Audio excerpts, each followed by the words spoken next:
جو کسی کی غلامی میں کام کرتے ہیں. ایک مسلی تھا، اس نے ایک زمیندار تھا، ایک مسلی تھا، اس کے ساتھ کام کرتا تھا. جب کام کرتا تھا تو زمیندار کا ایک بیٹا تھا، اس کے پاس 2 کتے تھے. اس نے کیا کیا، اس کو ایک جو اس کا کتا تھا نا، اس نے کیا کیا، وہ امال کے پاس تھا، بہت زیادہ پیسے تھے. اس نے 2 کلو گھی دیسی لے کر اپنے کتے کو دے دیا. جب دے دیا تو اگلا جو ماں تھا، اس ماں میں کتوں کی دوڑ تھی، لیکن جب اس نے ان کو بھگایا تو وہ پہلے نمبر پر آیا. جو مسلی تھا اس کے اوپر اور بہت زیادہ آگے بھی قرض تھا، لیکن کتا اس کے پاس بھی تھا. اس نے اور قرضہ اٹھا لیا اپنے کتے کو. اس نے 2 کلو گھی دیا، اس نے 4 کلو دے دیا. دے کر اس نے 2 ماہ کے بعد اس نے بھی کتے کو بھگایا، لیکن جو کتا تھا وہ ہار گیا اور زیادہ قرضے میں ڈوب گیا. ہماری سوچ جب خدا نہیں ہوتا ہماری زندگی میں، ہماری سوچ الگ ہوتی ہے، خیال الگ ہوتے ہیں، اونچے اونچے خیال ہمارے اندر ہوتے ہیں. ابلیس یہ منصوبے ہماری زندگی میں ڈالتا ہے. اس نے یہ نہیں سوچا کہ ہمارے پاس تو زمیندار کا بہت پہلے ہی قرض ہے، لیکن وہ کچھ نہیں سوچتا. اسی طرح کلام مقدس میں لکھا ہے کہ میرے لوگ کچھ نہیں سوچتے. ہمیں سوچ سمجھ کر چلنے کی ضرورت ہے. جب خدا نے ہمیں سمجھ دی ہے، کلام مقدس میں افسیوں 5 باب پر اس کی 14 اور 15 آیت پڑھے تو کلام مقدس میں لکھا کہ غور سے دیکھو کہ کس طرح سے چلتے ہو، ندانوں کی مانت نہیں بلکہ دناؤں کی مانت چلو.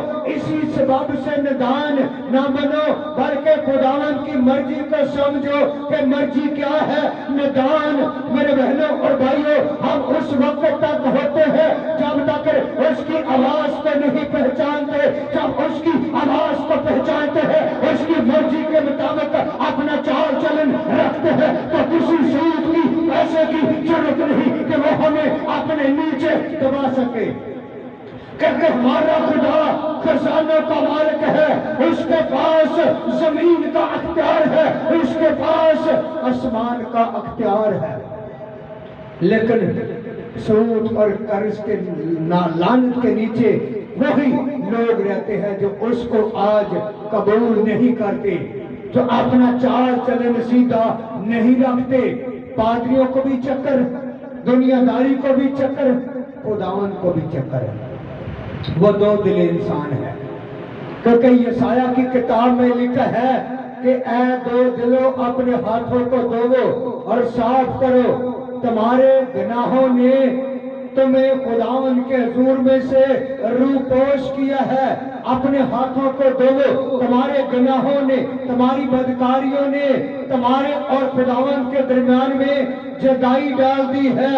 یہ جدائی کی دیوار ہے، نافرمانی جدائی کی دیوار ہے. چرچوں کے اندر نہ آنا جدائی کی دیوار ہے. خداوند پر ایمان نہ لانا یہ جدائی کی دیوار ہے. سود اور قرض کی لعنت کی دیوار کو نہ اکھاڑنا یہ جدائی ہے. لیکن میرے بہنوں اور بھائیوں، ہم اس خدا کو مانتے ہیں جو زندہ خدا ہے، جو قوموں قبیلوں میں سے کہتا ہے نہ کسی نبی کی، نہ کسی قوم کی، نہ کسی قبیلے کی کسی کی ضرورت نہیں کہ میرے اور آپ کے خداوند پر کوئی گناہ ثابت کرے. اور یسوع مسیح نے پوری دنیا کو چیلنج کیا، امتوں کو چیلنج کیا، گھرانوں کو چیلنج کیا، نبیوں کو چیلنج کیا، قوموں قبیلوں کو، امتوں کو چیلنج کیا کہ تم میں سے کون ہے جو مجھ پر گناہ ثابت کر سکتا ہے.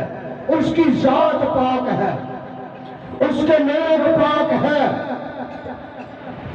ہم خداوند کے لیے اپنا دل ہی نہیں کھولتے، کیونکہ کلام مقدس میں لکھا ہے کہ خدا ہمارے ہاتھ کے گھروں میں بنے ہوئے گھروں میں نہیں رہنا چاہتا. خدا ہمارے دل کی ہیکل کے اندر رہنا چاہتا ہے. دل کی ہیکل کے اندر کیا ہے؟ گالیاں ہے، چغلی ہے، مکاری ہے، حسد ہے. اسی لیے خدا ہمارے دل میں نہیں آتا. جو لوگ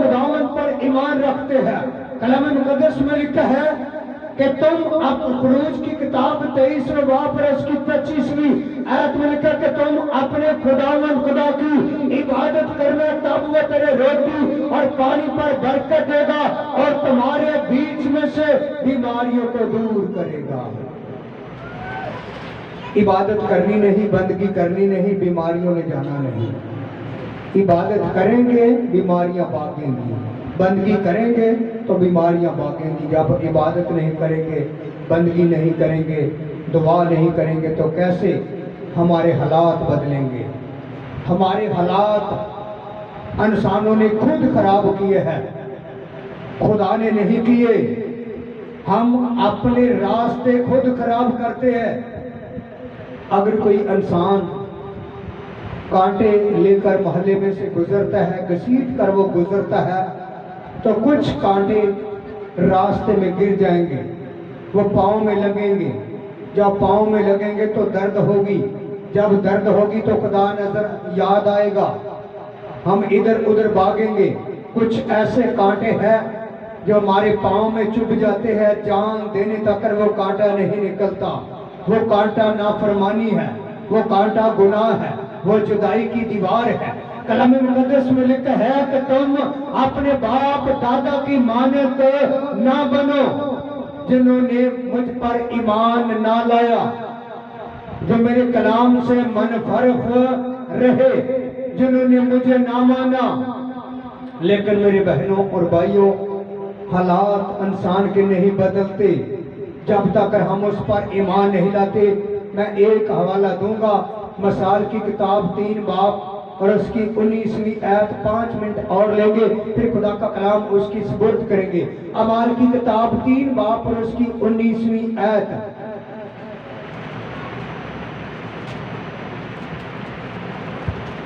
خداوند نے حکمت سے اعمال کی کتاب 3 باب اور اس کی 19ویں آیت سے پڑھے بیٹے۔ بس توبہ کرو اور رجوع لاؤ تاکہ تمہارے گناہ مٹائے جائیں اور اس طرح خداوند کے حضور سے تازگی کے دن آئے۔ شکریہ بیٹے نشا۔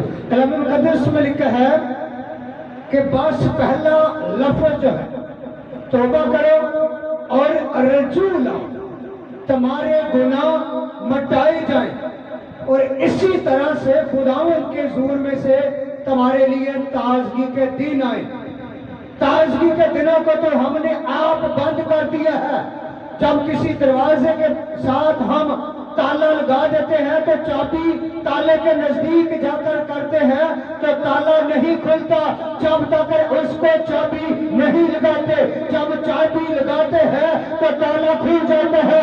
تالے کے نیچے چابی رکھنے سے تالا نہیں کھلتا، نزدیک کرنے سے نہیں کھلتا۔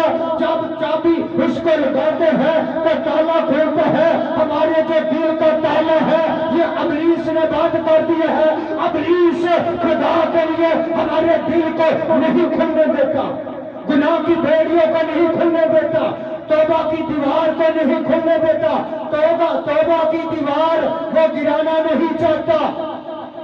ابلیس ہمارے دلوں میں سما کر یہ بھی کہتا ہے کہ آپ چرچ میں نہ جائیں، آپ دعا اچھی کرتے ہیں، آپ توبہ نہ کریں۔ پہلا لفظ جو ہے کلام مقدس میں لکھا ہے کہ بس تم توبہ کرو اور رجوع لاؤ، تمہارے گناہ مٹائے جائیں اور اسی طرح سے خداوند کے حضور میں سے تمہارے لیے تازگی کے دن آئیں۔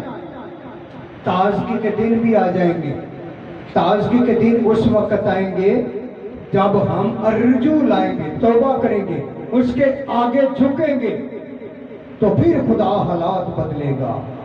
ایک انگریز تھا، وہ کسی کے پاس بحری جہازوں میں تیل ڈالتا تھا، جہازوں کی صفائی کرتا تھا، وہ نوکر تھا اس جگہ پر۔ اس نے کہا کہ میں نے خداوند کے حضور میں دعا کی، میرے گھر خداوند کے خادم آئے۔ اس نے بتایا کہ میں نے پہلے توبہ نہیں کی تھی، انہوں نے مجھے بتایا کہ آپ ایسا کریں، توبہ کریں۔ انہوں نے پوچھا کہ آپ کام کیا کرتے ہیں؟ انہوں نے کہا کہ میں بحری جہازوں میں تیل ڈالتا ہوں، بگانی نوکری کرتا ہوں، لیکن ہمارا دل یہ چاہتا ہے، ہماری دلی خواہش ہے کہ میں اس جگہ پر آپ جاب کر رہا ہوں، ہمارے دل کی یہ خواہش ہے کہ مجھے اپنے جہاز دیں۔ اور انہوں نے کہا کہ تم توبہ کر۔ اس نے اسی وقت، یہ نہیں کہا کہ کل توبہ کریں گے، اسی وقت توبہ کی، پانی کا بپتسمہ لیا، اپنے آپ کو بدل دیا، اپنے کریکٹر کو بدل دیا، اپنے رویے کو بدل دیا، اپنی روشوں کو بدل دیا۔ اسی جگہ پر جا کر وہ جہازوں میں تیل ڈالتا رہا، گھنٹہ گھنٹہ، دو گھنٹے، جب وقت ملتا تھا تو وہ پرارتھنا کرتا تھا، جب پرارتھنا کرتا تھا تو اس کی پرارتھنا کے وسیلہ سے عرش کے لیے آسمان کھل گیا۔ اس نے بتایا کہ اب 4 جہاز میرے اپنے جاتی ہیں۔ توبہ کرنے کے وسیلہ سے سود اور قرض کی لعنت سے بھی خدا نے چھڑا دیا۔ بحری جہازوں میں تیل ڈالتا تھا، اس سے بھی رہائی دی، اپنے جہازوں کا وہ مالک بن گیا۔ کیونکہ خدا کے پاس یوحنا کی انجیل اس کا 3 باب پر اس کی ہم 35ویں 36ویں آیت پڑھے تو کلام مقدس میں لکھا کہ باپ خود عدالت نہیں کرتا بلکہ عدالت کا جتنا کام ہے اس نے اپنے بیٹے یسوع مسیح کو دے دیا ہے تاکہ عدالت بھی وہی کرے۔ میرے بہنوں اور بھائیوں، جس خدا کی ہم عبادت کرتے ہیں، کوئی قوم ہو، کوئی قبیلہ ہو، مسلم ہو، مسیحی ہو، مرزئی ہو، سکھ ہو، کسی بھی قوم کے ساتھ کوئی تعلق رکھتا ہے، اگر کوئی کہے کہ میں خداوند پر ایمان رکھتا ہوں، اس کی عبادت اور بندگی کرتا ہوں، پورا اس کے حکموں میں خوب مگن رہتا ہوں، ہمارا ایمان ہے کہ ان کے گھر کے حالات اچھے ہو جائیں گے، بیماریاں بھاگ جائیں گی، نافرمانی کی سفید چلی جائے گی۔